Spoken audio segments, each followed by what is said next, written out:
Hey everyone, welcome back to Keep the Community Fed podcast by White Center Food Bank. I'm one of your hosts, Carmen Smith, the executive director here at White Center Food Bank, accompanied by... Hey everybody, I'm Gabbi Gonzales. I'm the co-chair for the White Center Food Bank board. And the folks making this all happen for us behind the scenes, our development and communications director, Jefferson. What's happening, everybody? Episode 6, here we go. Let's go. And our marketing and community engagement coordinator, Randy. Yo. Taking video for us and making all the things happen. We also have a very special guest today, First Sergeant Aaron Smith. I'm so happy to be here. Really excited. Today's episode, we're kind of going to reflect on 2020, the pandemic, what it was like for White Center Food Bank and for, each of us individually as well. So we're excited to have First Sergeant Smith. I learned that you just got a promotion, so I'm having to teach myself your new title. Congratulations. Thank you. But excited to have you back. After, I guess it's been 4 years since you left White Center Food Bank, but you were with us for a good chunk of time. And really when we needed that extra support, and really a great partner for me at the food bank at the time. Could lean on each other, I think, in terms of leadership, and really great team building thanks to you between the soldiers and the White Center Food Bank staff. So can you maybe introduce yourself to listeners, let folks know a little bit of your background and how you came to White Center Food Bank? Sure. Let's start with when I was born. No, I'm just joking. I know that's a really old joke. Everyone uses it. Sorry. That was really bad. We like bad jokes. So in any case, my name's Aaron Smith. I am currently a first sergeant in the Washington Army National Guard. So I, as far as my military, beginnings had always been is that I just love my country, and I wanted to do something that I felt was a little bit bigger than myself. Of course, what did that mean? I started off as active duty. I didn't know where that would really take me. Because a lot of kids, who join the military have different, dreams and thoughts of, where that's going to take them, whether it's to a deployment, whether it's getting different skills that you learn, that maybe you can apply outside of the military. For me, it had a little bit to do with getting some money for college. But I also wanted to do some stuff in the military that, would increase, again, my skill set or my knowledge that I could take, possibly into a career path. But I didn't really kind of know where it would really take me. So after my active duty time, I decided I'd just go to college. So I left. I did about 4 years active duty and left. Went to college and went into psychology, figured, maybe I would go in the route of a psychologist or a psychiatrist or a counselor or something like that because, I just loved people. I liked, mentoring people, counseling people, helping people through difficult times. And, it's just very, like human to human, touch, was all about me. So after time, I decided that I wanted to go back to the military. I just didn't know what that would look like, going active duty or in this case, going National Guard or reserves. The reason why I ended up going National Guard is because I love the fact that it has a dual mission. So National Guard does state missions and they also do federal missions. So the state part, especially for Washington State, you can think of things like wildfires, earthquakes, mudslides, any sort of natural disasters that happen in the state, we handle that. So it was very exciting for me to think that I could do something for my state. I love Washington. I love the people in Washington. My family lives here. So I definitely want to do stuff that have to do with the state. And then, of course, you have the federal mission part of it. So things that, I was deployed to Afghanistan back in 2019. And so that was a completely federal, mission for me to go on. And that was let me just say that I'm not the same person I was before. Sure. I went on imagine. deployment. Yeah. I'm a completely different person. So the person that you got to know, which was after my deployment, is not the person I was pre-deployment. But it turned out to be a very life-altering in a positive way experience. And when I got back, coming to the food bank and being put on orders, under the COVID orders is what we called it, and then coming to help the food bank actually was a wonderful experience in more than one ways, because it was a way for me to transition back to some sort of like a lower operational tempo. We call it like an op tempo, but a lower operational tempo where it's not so high stress, high anxiety. Things are happening, like lightning speed, and you're trying to be safe, and then coming back to the United States and then still being in uniform. So not having this sudden change, to like this civilian, in my civilian clothes, and we always see, a lot of the stories about soldiers that have PTSD and they have a hard time, transitioning to civilian life. Mm-hmm. But for me, I had the opportunity to come to the food bank, but in uniform. So I still got to, be in a military capacity, but be back in the United States and kind of have a easier slow down in terms of... it was part of your transition. Yes, correct. That makes sense. So it played a really big role in my mental health coming back. But there were other things too. It was the first time, working at the food bank in uniform was the first time I got to do the state side of the mission of the National Guard, where, before the deployment that I was on, which was federal, I didn't really do anything yet. I mean, I trained, I'd go to my monthly, drills, as we call them, or my annual training, but didn't have an opportunity to participate in any of the wildfires or anything else that was going on. So the food bank was the first thing I got to do. So it gave me an opportunity to see what that part of the mission was in the National Guard. So it was an eye-opening, experience, and it was lovely. But one of my best things that I experienced being here is, when I first met you, Carmen, and I remember when we first came in, the community was very nervous about having soldiers in uniform at a safe place. The food bank's a safe place, and White Center is a very diverse community. Mm-hmm. And of course, I remember when we came here and you were, telling us about the community, about the food bank and what the mission is, and we're trying to understand how we fit, in helping the community. And I remember one of the issues is that how we might come across being in uniform to those people that may be a little sensitive to that and may not want to come to the food bank because they see us. And I remember telling you, I'm like, I work at the Space Needle. I'm hospitality. I think I can get people to really, feel safe and comfortable because I have a really awesome smile, and I'm very welcoming. It's like, this is what I know. Yes. And so I remember you allowed me to go out amongst the community when we were, handing food, and you saw how the community was being very receptive to me.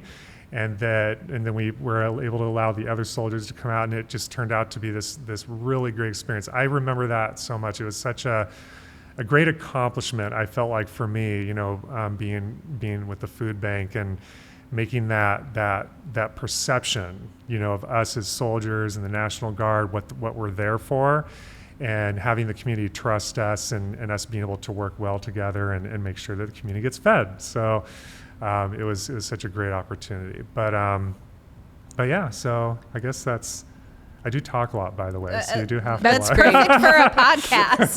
Okay. Yeah, I think,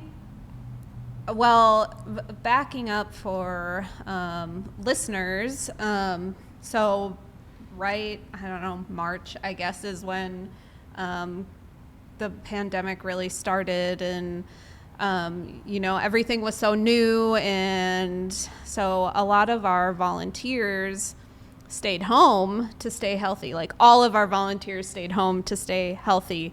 And it really just kind of exposed this vulnerability that we had as an organization and how important volunteers are for us to be able to carry out our day-to-day operations.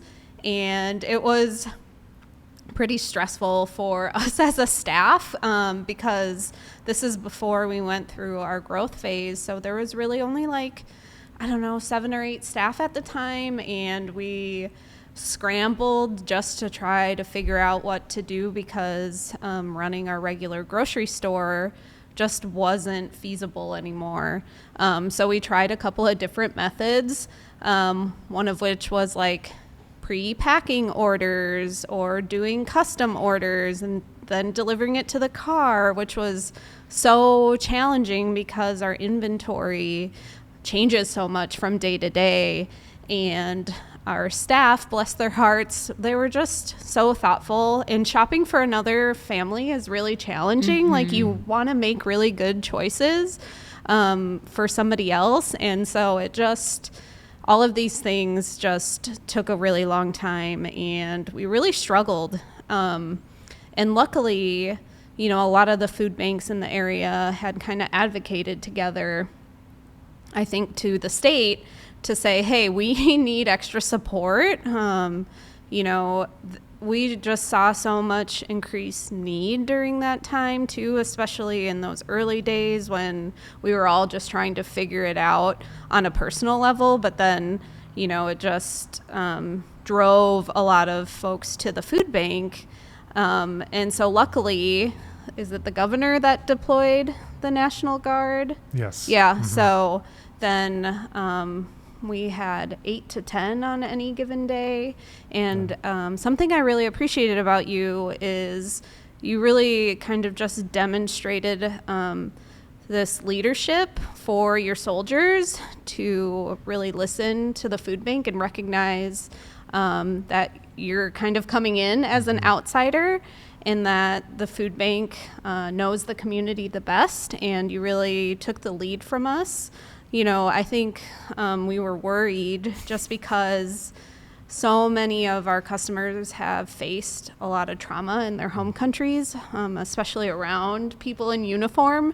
And so we just didn't know how community was going to react. And I really credit you for being thoughtful in your approach. And something that I really loved about a lot of the National Guard folks that we ended up having on your team was many of them came from a lot of the same cultural backgrounds as our customers. Mm-hmm. So that was really cute to see, the aunties loving on some of the soldiers and, kind of talking to them in their home languages. And that wasn't something that I had really thought about or expected when we were told that the National Guard would be deployed on our site, and maybe it was just a little serendipitous in some ways that your team actually reflected the community that they were serving. Do you remember the time when we had to be out of uniform and we had to be back in our civilian clothes? Yes. And then the community comes up and they're like, "Where's the soldiers at? We want the soldiers back. Where are they?" And we're like, "Oh, we're right here." They didn't recognize us without our uniform on. That was so really cute. funny, and it meant so much to me when I heard that, because I was like, that is so cool that they just loved the fact we were there. So. As you're telling that story, I'm having actual memories come into my head because I worked a substantial amount of distributions during the pandemic, and just watching the soldiers carry groceries out to folks' car and watching that transition happen in relationship, and watching some of the customers, their eyes light up, right? It's this new lighting up in their face around that has to be such a big impact, right? Having things happen maybe in their home country that wasn't so friendly with soldiers, and then really having this bond be created. It was this unexpected gem that happened right during the middle of the pandemic. Yeah. So how long was it between when you got home from Afghanistan and then when you got, I guess, assigned to White Center Food Bank? Oh wow, it was very quick. I pretty much I got home at the end of February that year, 2020, and I think it was only a month. I only had a month, which again, I mean, like I said, it was actually very beneficial to me to be able to go to the food bank and do what I did, because during just that month, I could tell that I was having a hard time transitioning. Things like, emotional outbursts and stuff like that, things that you're just, you're used to going from one environment that is, you're surviving, you're surviving, and you all of a sudden go into another environment where you're around family and friends that, don't understand that mental place that you're at. And so it makes it hard for you to be able to connect with them, at least quickly, in the beginning. So I was having a little bit of a hard time. Getting back in uniform and being around other soldiers and then going to the food bank was, that was, but it was a very short amount of time. It was like a month, like a month and a half. That's really quick, really quick. I think it still blows my mind that it's been 5 years since. I know. Right? Like, it went by so fast, but also didn't in a lot of ways. Yeah. And so just like reflecting on maybe who each of you were during that time or before, and like what are some, lessons learned. Like, I'm even thinking, like, as you transition back into civilian life, and what lessons learned do you bring with you now as you're moving forward? Oh wow. Well, I'd have to say patience. Oh, that's a good one. I mean, I think everybody can agree with that. It's fair to say that everybody who exists on this planet right now has been through the COVID pandemic. We all share a common experience, no matter where you're from. And I think we would all agree, like, patience. I mean,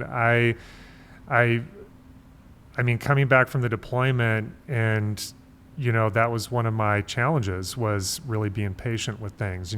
Everything had to go quick. Because again, that was just, that op tempo I came from.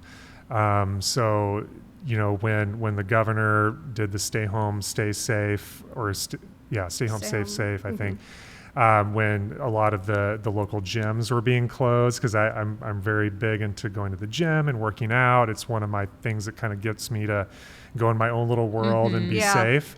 So when I didn't have that available, it became frustrating. But again, having patience and being able to, because eventually what happened is that I ended up, having my own gym at home being built, so it took time to do that. It took time. So, and then coming here, to the food bank, and, realizing that, I'm not the only one going through this. Everybody is. And, I don't know. It's hard to really kind of, put into words, honestly. But definitely just being, in the moment, taking your time, appreciating, what you have in the present, not thinking about the past, not thinking about the future, and just taking a breath, taking your time, and, just being patient. But that was kind of one of the biggest lessons learned I had, is that, I can't try to rush things, and, I just gotta be patient, That's a good one. Do you want to actually share with listeners a little bit about your 2020 White Center Food Bank journey? Sure. Gabbi? Yeah. I was thinking, when you asked that question, I'm very interested to hear your answer as well, but I'll go first and share my journey. But I'd love to know your lessons learned as well. And thank you for sharing yours. Yeah. So I, for my day job, work for a government organization, and mid-March 2020, we all of a sudden, in like 12 hours. We weren't sure what was going to happen. And then we were all just like sent home to work, like just this like nebulous, like go home and work, use your personal computers, your personal cell phones. Like we'll figure it out. We don't really know what's happening. And, I, being a healthy enough person, like, and I think like very proactive, like I want to be doing something during a crisis. I'm the one that like runs into the fire. I want to be helping. And I went home and I was like, what am I supposed to do? What organization do I go to? Like, how can I help during this uncertain time? And I was reflecting because I started my board service during 2019 for the White Center Food Bank. I was reflecting that I was already part of an organization that I could really integrate myself into, that I'm sure needed support. And so I had a little bit of flexibility where I needed to work my hours at work, but I could do them at any time during the day. And so I text the current executive director for the White Center Food Bank, and I was like, can I come down and help? Like, what do you need? And she had let me know to like text a staff member, and you were all really busy. And she was like, why don't you just go down there? And so I went down to the food bank and I was like, what can I do? Where can I help? And I was put directly to work as I should have been. And, I spent probably at least the next 9 months volunteering on a very regular basis at intake in the food bank. And that was a life-changing experience for me, I think. I think it was life-changing because I'm not really sure what my pandemic experience would have been without the integration of community that I felt at the food bank. And it made me feel useful. I felt like very busy, which is a feeling that I really like. I really connected with the White Center Food Bank community, so customers, the soldiers, staff, in a way that unfortunately, I hadn't in the past, even as a board member. And so it was this like life-changing experience that ultimately helped, just like on an organizational level, helped me form like a clear vision for what a board how they should be supporting an organization and what that should look like, what like integration into staff and volunteers and relationship building should really look like. That's really set, at least my experience with the White Center Food Bank, like on this totally different course, and then given me this connection to community that I wouldn't have otherwise had. And then I'll just bring up like this other point that we should address is like the murder of George Floyd that happened during 2020 and the Black Lives Matter, like that current like uprising. And that was all a game changer too for me. I learned a lot. I had a lot of like words, like I had a lot of context given for feelings that I'd had about my lived experience and observed my observations of other folks' lived experience. And so it was like these two things, like this pandemic of community building and then this recognition that like things needed to change, approach to work needed to change, and like social justice work was like, it was no longer an option. It was going to be a, like all the time in my personal life, in my professional life type thing, that it was just like this holistic, life-changing experience. I don't know. Did I answer your question? Yeah. There's no wrong answer. Oh gosh. I think, it was just such a big change for me too. It different from your experience with work. Like I was doing the fundraising at the time, and when the pandemic hit, the executive director at the time stayed home to stay healthy, and so I was like the boots on the ground, point person for the team, and there just it was all hands on deck. And so there wasn't really a lot of fundraising for me to do at that time. And so I really got to dive into the operations of the food bank and support in that capacity. And, I mentioned how we kind of pivoted a lot with how we were distributing food. And so with that, it taught me to be flexible. I like to call myself a recovering type A because I am very comfortable with a plan and having a backup plan and having a backup plan. What's that like? And so, it really taught me the value of flexibility and recognizing that things can change so quickly, and that's kind of just life. Not everything is going to go according to plan, and how can you move with the changes that you're going through? That was a big one for me, and really just kind of, letting go a little bit too. I'm glad you brought up the murder of George Floyd, because that was a game changer for me too. It just signified to me, on a personal level, that some internal reflection on my part needed to happen, and recognizing my own privilege, and also learning how to name some of these experiences that I had gone through myself too. We talked about this in our last episode with Jackie a little bit, but being able to name things or have the vocabulary to talk about things that you've experienced. And I hadn't really learned a lot of those things until 2020, and kind of going on that personal journey. A big thing during that time too, that I learned is just being able to invest in the people around you, however that looks.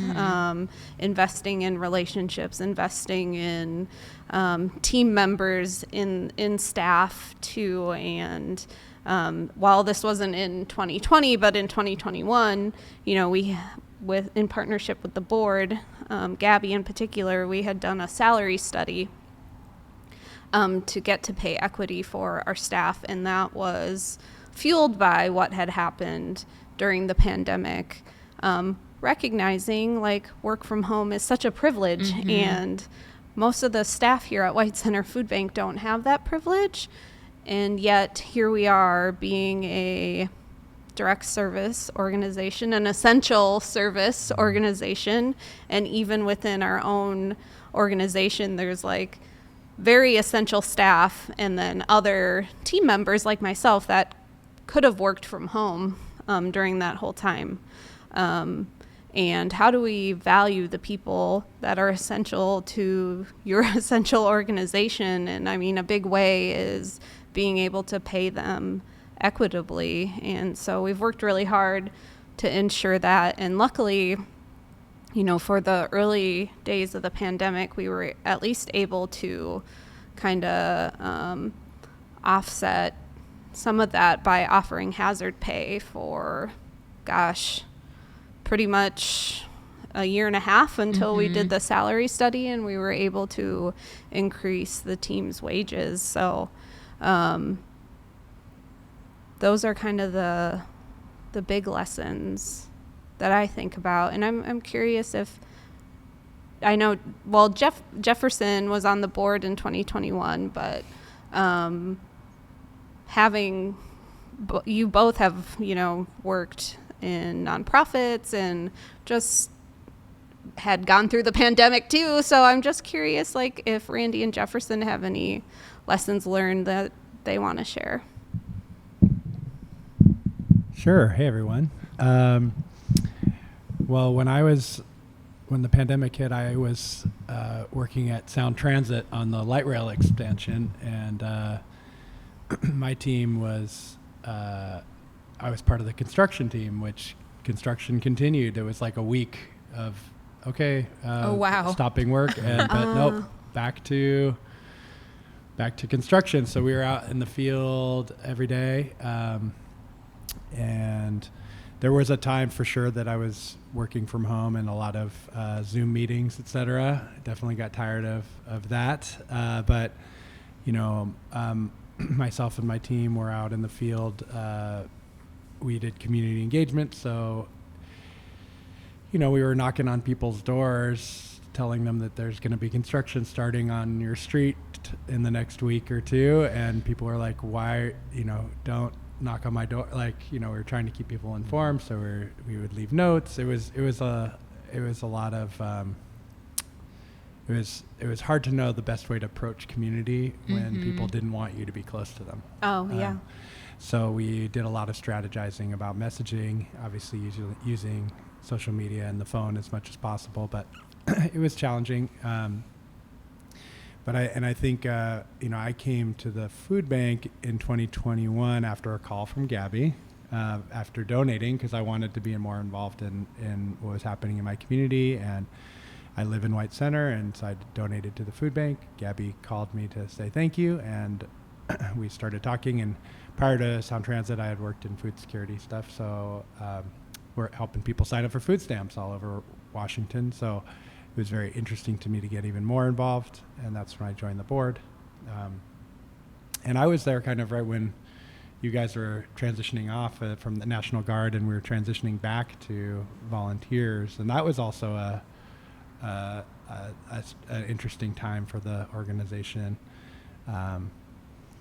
And in terms of lessons learned, I think patience is a big one that you mentioned. And I think just kind of valuing the time that we have. And I do know people that passed or that were family members that died from COVID, and so it was like pretty shocking when folks and others that went into the hospital and miraculously survived. So it was definitely a really intense time of just not knowing what was happening or what was going to happen, and that stress, and having a place like the food bank that you knew immediately that you were helping people with their basic needs and keeping families going at such a difficult time was really important to me too.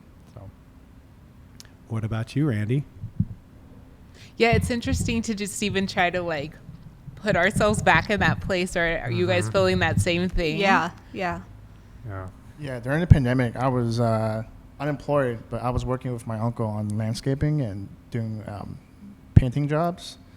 But for me, it was definitely a time for self-reflection and just realizing that I'm not the only one who's struggling, but it's a whole pandemic, so there's other people who's facing the same kind of situation, and just going day by day and just telling myself you have to utilize your time more effectively, and it gave me a time of just thinking about what I wanted to do. And I started working at the food bank a little after you were transitioning out of the pandemic, and so I think we were still wearing masks during the time when I started. And so Yeah, we wore masks for a long time. And I remember the food bank having the shelves outside, outside of the food bank. Yeah.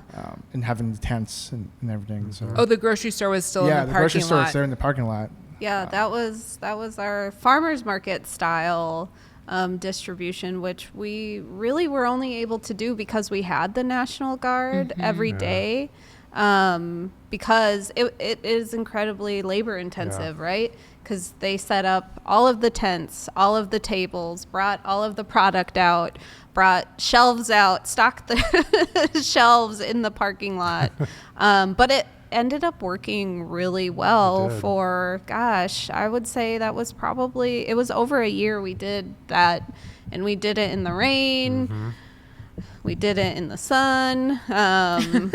But yeah, that's when we got into a really good groove with that distribution model. And it made me realize how small our old grocery store actually was. Just, being able to use a parking lot, we had so much more square footage. And we were just able to distribute so much more. And also at that time, kind of one of the silver lining things, there was just so much food we were getting donated. I think in 2020 we probably distributed 1.8 million pounds of food. So in 2024 we did 1.6 million pounds of food. Our numbers last year are much higher than they were in 2020, but I remember we would get just some of these like awesome cuts of beef or, just because they're, with things going up and down, a lot of distributors weren't able to distribute some of that food. And so, our partners at Food Lifeline or Northwest Harvest would be able to procure that and then share it out with some of the smaller food banks. But yeah, that market style worked really well for us. I think pretty much, when you started, Aaron, is that the distribution model that we were working with? Do you remember? I know that it was under development. I know that it went through a few iterations to get it to the point where we felt like it worked really smoothly. Because it wasn't just a matter of, where tables were, where the tents were. It was also a matter of, timing, when we would start putting things up to be ready for everybody. What would we start with? Put the tables out first, put the tents out first. What food would we start putting out? Frozen stuff would come out, last, or, how, excuse me, how we would have, and speaking about frozen things, like how we would have that in like a container of some sort to like keep it cold, and not put everything up on a counter because, now it is kind of exposed in this new, like I said, farmers market environment. So I think it took I want to say it took a good couple weeks for us to kind of figure out how it worked. But it also kind of leads me to that, which as I was, listening to you talk about your lessons learned, well, everybody, and, you can kind of think to yourself, oh, what do I want to say? Or what can I think about my lessons learned? And I was thinking that, and a lot of it had to do with how, I'm sure for you, dealing with military and then military dealing with civilians. Yes. Because that was definitely like, it was certainly a lot to be learned there, because, for the military, it's all about, oh, we're going to go and we're going to take charge. We're just going to take charge. We're going to tell you, the food bank, how we think you should operate, Yeah. Yeah. And I'm like, no, that's not the way it works. And I know that there was a lot of learning going on in terms of this is the food bank's this is the food bank's food bank. This is how they operate. This is what they want us to do to support them. And being able to, again, take that patience, and listen and learn and be able to work together. But no, I think it took about, a couple weeks, to get to the point, we felt that it was going to work. But I think it was a combination of a little bit inside and outside. I can't remember exactly because that was so long ago. Bringing groceries out to cars before the farmers market. Yes, Yeah, that's right. I think you're right, though. I think there was this period of time where we tried to do part of distribution outside. Maybe it was produce or, the free table or something like that. And it just became kind of hard to manage product and restock. But yeah, it was pretty quick that we settled into the farmers market style distribution, which the customers really liked because they could still shop. Part of the problem that we encountered prior, especially with kind of the pre-packed bags, is families only take what they're going to use, and they returned a lot of the stuff that they weren't going to use. So oftentimes they would return it after hours when nobody was around. So we'd come back in the morning and there would be food that we needed to put away or make sure was still okay. Sometimes it wasn't. So there was a lot of things we were having to throw away. And so we know that a shopping model works for us at White Center Food Bank, and I'm just glad that we were able to do the farmers market style distribution, because that just made it easier for the community too. And we eventually added more equipment to be able to help us do that better. Like, after you talked about the frozen product, it reminded me of the black big coolers that we still use today. Actually, we still use that out here in the grocery store, and even looking at the bread racks. And that was something that we purchased in 2020 and 2021 to be able to set up this grocery or market style distribution in the parking lot. And it's been something that we've really liked and carried through because it's easy to move stuff around. And I'm realizing now, as we're like real into this episode of the podcast, but for viewers and for listeners too. Are you going to say that we're in a new place? Yeah, we're in a new location. So we're recording in the White Center Food Bank grocery store. So welcome. Yes, welcome. So listeners, you can, hop over onto our YouTube and see us in the grocery store with check out some produce. This beautiful produce behind us. And maybe sneak a peek at some of the shelving that we're talking about here with these wheels. But and just thinking about that flexibility too, that's something that I think we've carried over with us as an organization, just being able to use space for multi-purposes too, and being able to host things as well. Flexibility was the name of the game during the pandemic, don't you think? I think it's like a volunteer. I just had to show up flexible and willing because I didn't know if there'd be a new like CDC thing to know about, or if you were going to have an update, or we were going to be delivering 2 cars, farmers market, like just like that being dynamic. And then I'm sure you as staff had to stay flexible and like to train everybody on the new ways to do things, and you as well with your folks. So willingness and flexibility. Yeah, I had forgot something I wanted to say earlier, and then I remembered. So earlier when you were kind of just talking about, you've got military with a nonprofit organization trying to figure out ways to coexist, it made me really think about just the importance of style flexing and, getting to learn like a different culture, because military, to me, is a different culture. It's not something I'm familiar with or grew up with. And so that was, a big lesson learned for me is just, recognizing that culture can also look different. And it's not always like not necessarily about like ethnic culture, or it can be anything. Even sitting between the two of you now, I'm thinking about bike culture as you both are cyclists. Yep.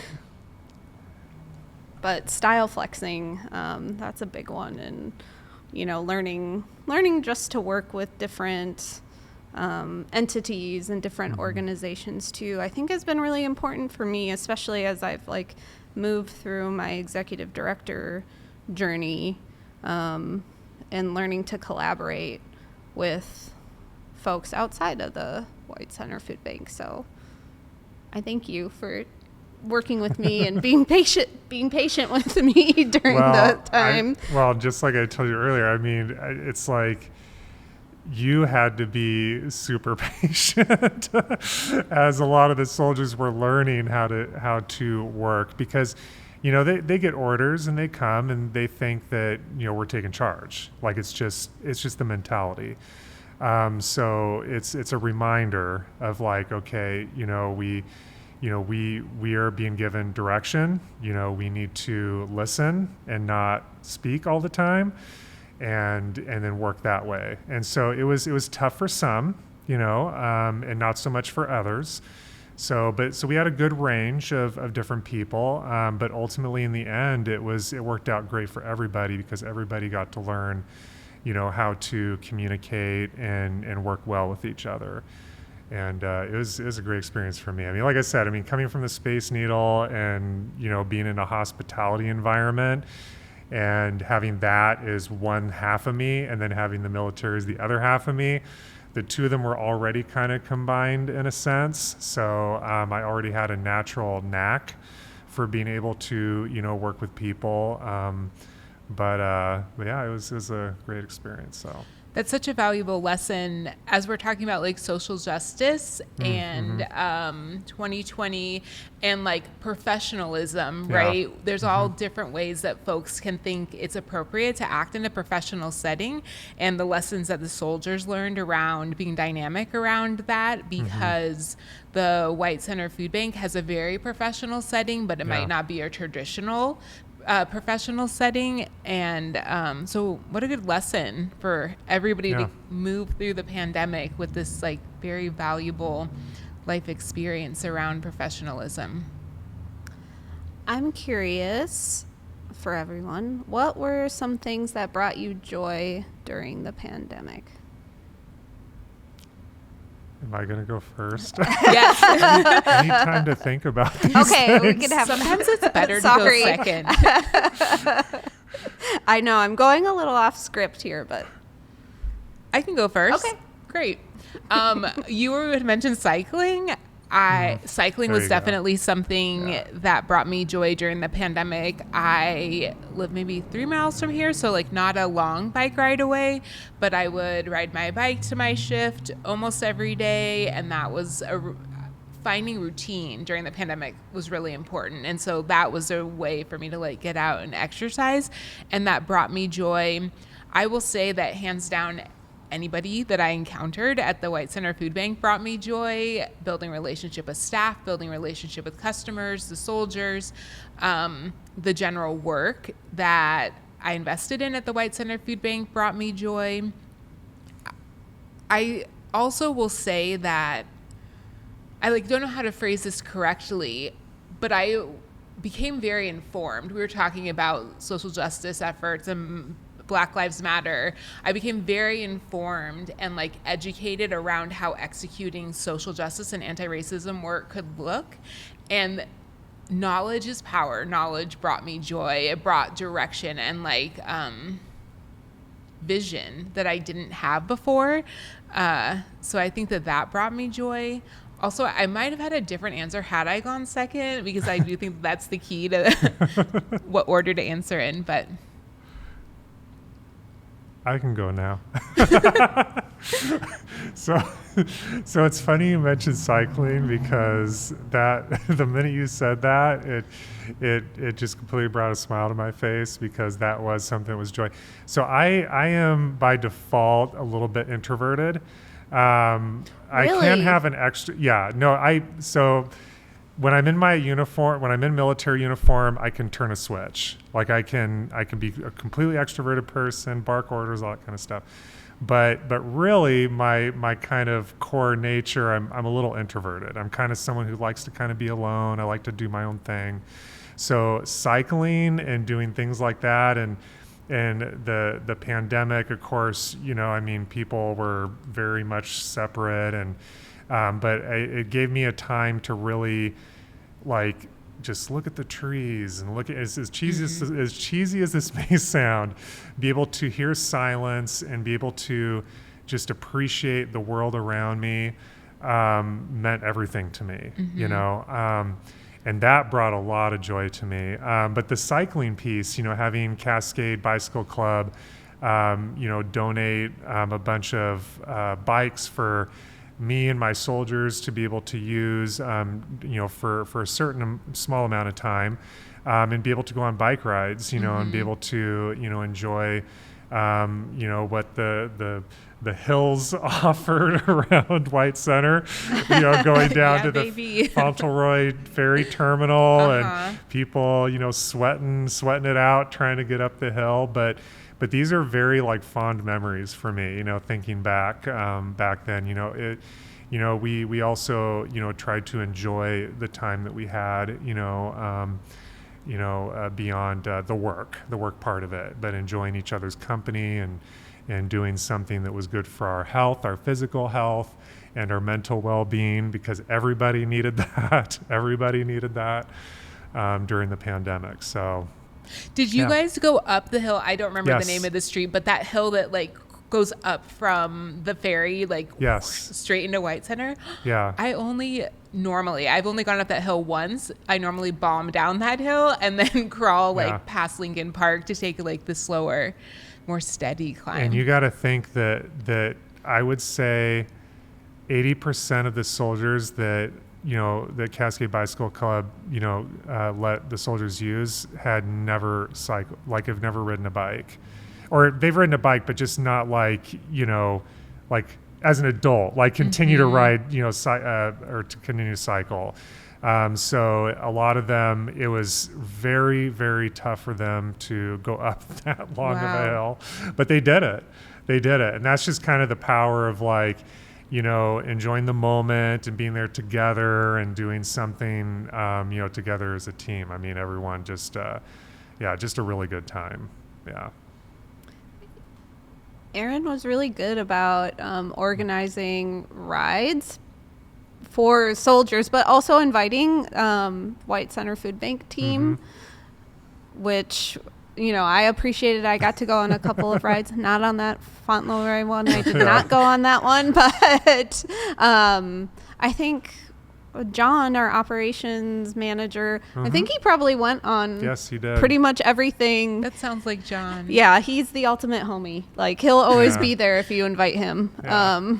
But yes, yeah. So that was, I appreciated being able to have some of that crossover too, and like just getting to know. I think honestly that really just helped me understand the soldiers in a different way that I probably wouldn't have been able to do if it weren't for you organizing those rides.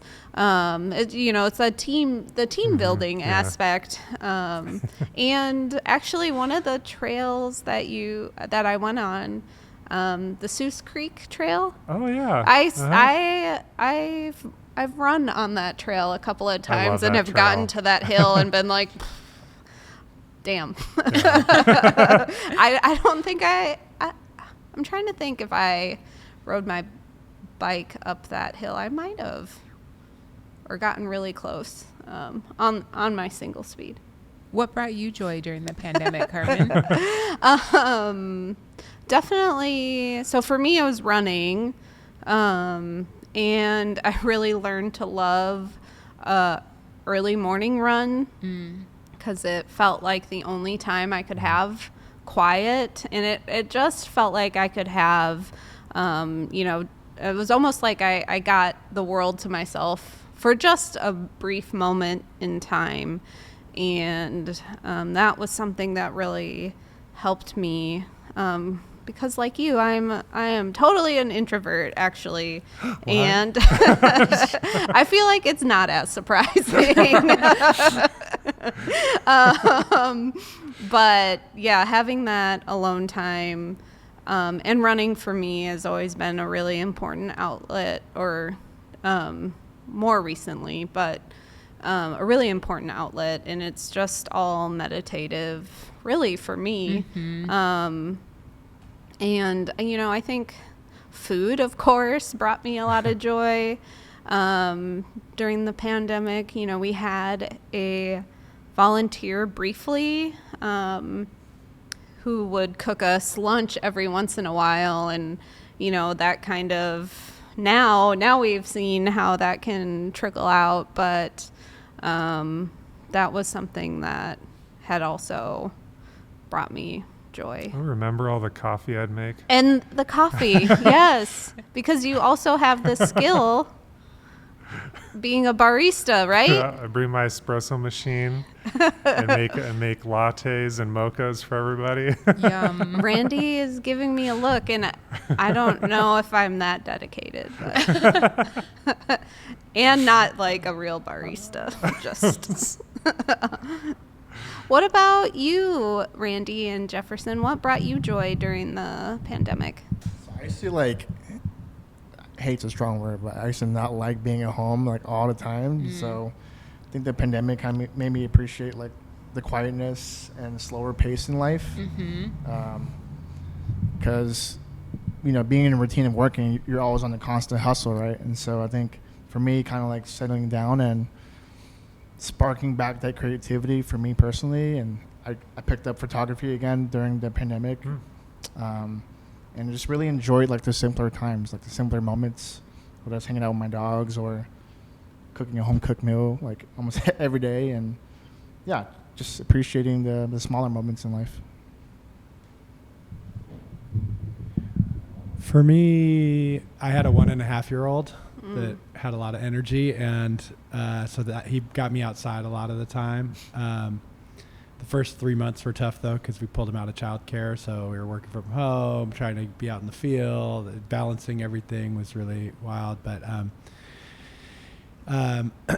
so he really, and also because he didn't know what was going on, so seeing kind of the world through his eyes, where he didn't know there's a pandemic happening, he's just living, and so trying to remember that joy that even though the world was kind of on fire, it was important. Got really into yoga, and also I'm a musician, so there was more time to do some songwriting and focus on that. So that was also really what brought me joy, and spending that time with my family and with my young kiddo. I think it was very intense, but also we really bonded in an important way because of that time we had together. So usually we ask guests what meal reminds them of home, and I forgot to ask you. So could you share? Yes, absolutely. This is easy for me. So my mother, she will make me for my birthday every time, for anything where I get to be the one to request what it is to eat. It's the same thing every time. And what it is, it's flank steak with mashed potatoes and like corn. Yum. So it's like simple stuff, but it's like, it is just my favorite thing to have. And yes, if I have it anywhere, it'll just take me home. Like it's like one of those things. I love that. Yes. Did she make that for you when you came back from Afghanistan? Oh yeah, of course. First meal back. Yeah, and my mom's like that. She'll just, I don't have to ask her. It doesn't even have to be a special occasion. If she just wants to do something that she knows will make me feel better, she'll do it. So. Are you from this area? Does she live here? Yeah, she lives up north in Kenmore. Okay. Kenmore area. Yeah, I grew up like in Mukilteo. Like for anybody who knows where Mukilteo is. Yes. Yeah. So yeah, up north. So that's where I grew up. Yeah.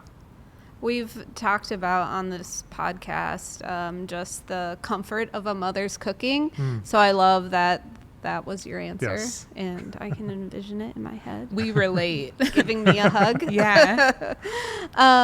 So maybe as we wrap up this episode, do folks want to share maybe their favorite or a fond memory of White Center Food Bank kind of during 2020 or 2021 that you haven't shared or talked about? I'll go. It's pretty simple. Like I know at the other location, you had a garden there. We actually have talked about this off the podcast a little bit. And I loved that garden, and I remember the fig tree there. Oh yeah. And at the food bank, just again, just like the cycling, everything else that we did, it was to kind of get everybody in a good state of mind, good physical and mental health, have a barbecue, just be at ease. And I remember getting this salad with this fig in it, and I've never had that before, ever. Never had fresh fig before. I always thought of Fig Newtons, right? Like, and I just like Fig Newtons. But I had this fresh fig in there, and it was one of the best things I ever tasted. And I just remember just completely being in the moment, completely in the moment. And that's definitely one of my favorite. I mean, there's lots of really good memories, absolutely. But that one kind of stuck out at me as you asked that question. Gosh, I keep remembering things now that happened then. Do you have yours? I have like a lot of little things that are moving through my head right now. I said that I spent a substantial amount of time at intake when customers weren't coming into the food bank. So I'd be like that interface with customers and the intake staff.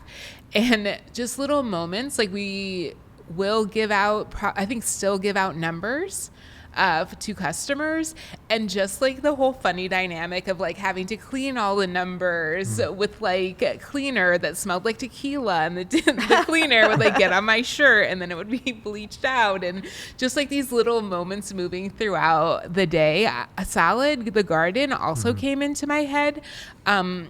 I don't think we could underscore this enough. Like the White Center Food Bank was very busy in many ways during the pandemic, whether that was like acquiring of the building and talking to the owners at the time of the space, and many other things where we were like holding like safer events outside.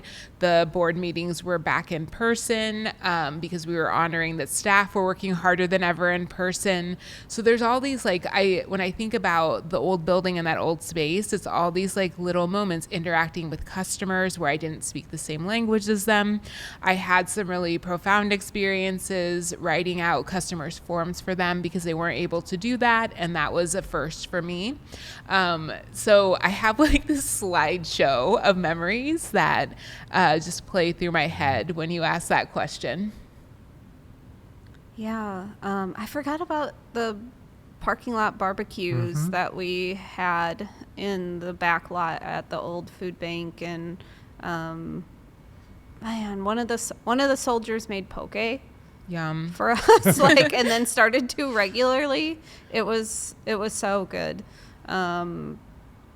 But I think it was that first holiday distribution in November that kind of is sticking out to me right now, because it was the first time that we were able to offer a holiday, I think, for the whole month. That was something new that we were trying, and we really, because we had a lot of extra grant funding and there was just so much food coming in, we were able to purchase like so many different types of culturally relevant food, where customers got a choice of a plethora of things and a ton of produce. And it was like we had a lot of Southeast Asian ingredients, a lot of Hispanic and Latinx ingredients, and so customers got to choose whatever was significant to them. And